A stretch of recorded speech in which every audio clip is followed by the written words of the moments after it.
So we're given this question here. It's basically what it's asking us to do is find the empirical formula of dimethylhydrazine, which means that we have to fill in the subscript with the simplified version. And what it's saying is that dimethylhydrazine went through a complete combustion, which means it has been oxidized, which means the reactants, the products of it are H2O and CO2.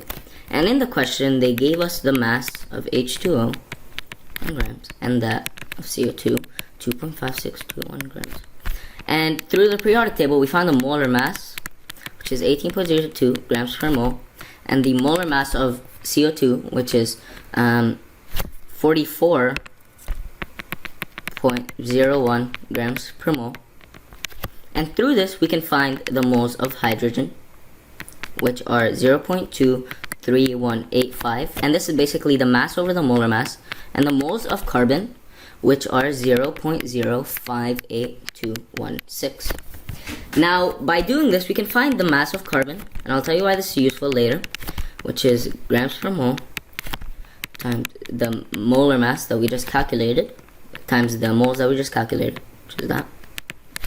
It gives us 0.6991 grams. That's the mass of carbon in this equation.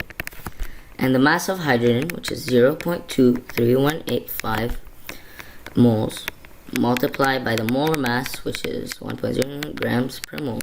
And this gives us 0.234 grams. And this is useful because now we can find the mass of nitrogen, which we didn't know because it was not given to us. And this is done by subtracting 1.750 grams, which is what they gave us in the question, by what we just calculated, the addition of what we just calculated, 991, which gives us 0.8169 grams as the mass of nitrogen. And through this, we can find the moles of nitrogen, 0.8169 grams, over the molar mass, which is 14.007 grams per mole. And through this, the moles are 0.05838 moles.